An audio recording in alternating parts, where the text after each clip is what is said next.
Nagtiripon kasubong aga ang maabot sa 300 na Ligaspeño sa Orosite High School sa Barangay Orosite, Legazpi City para sa Tarabangan Caravan kan Ako Bicol Party List. Saro sa mga naging benepisyaryo ang 8 bulan pa sa ng aki kang 24 anyos na si Antoinette Espinida kan Barangay Peñaranda, Legazpi City. Para sa aki po, may allergy na vitamins po, magad po vitamins, na mapakonsulta. Si Lola Abby Butron kan Barangay Orosite, nakapa-check up man dangan nakaresibi pa ning libreng bulong sa low blood. Naman, okay lang naman sa paano nila para nakatatabang sa mga tao. May mga ilang, may mga namatian. Apwera sa libreng check up asin mga bulong, may pig-opreser man na libreng masahe, libreng ECG, asin dental check up. Nagtaong kulur man sa aktibidad ang mga local performers na nagpahiling man kan sa indang talento.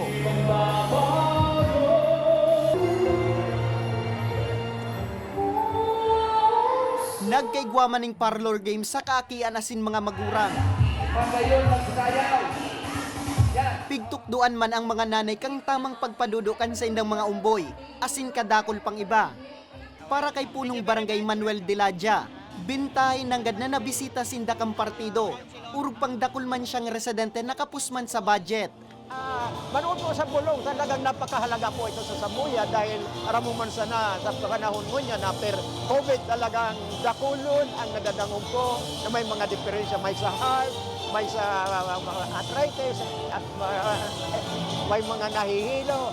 Ngunyan, ang problema talaga din daw, wala silang may pambakal kay bulong, kaya dakulaw na bagay para sa Samuya.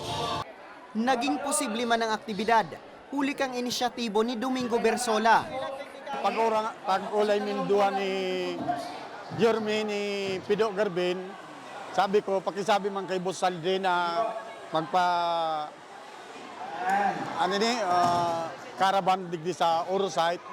Sabi kang mga tao sa kuya, sa kulaon niya ining tabang sa tuya, sa kundi nga Ako Bicol, dahil mangyari ining magayon na caravan, medical mission.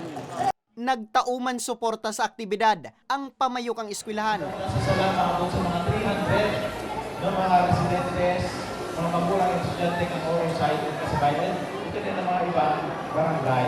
So naupa po ang eskwelahan na naging recipiente kailing program ng Ako Bicol.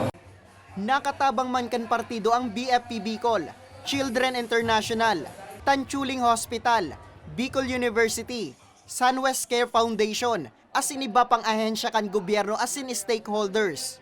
Mientras tanto, enot nang nagkundusir ning paraong aktibidad ang partido sa Banwaan kan Daraga, Santo Domingo, Banwaan kan Malilipot, Ginubatan, asin probinsya kan Camarines Norte asin Masbate.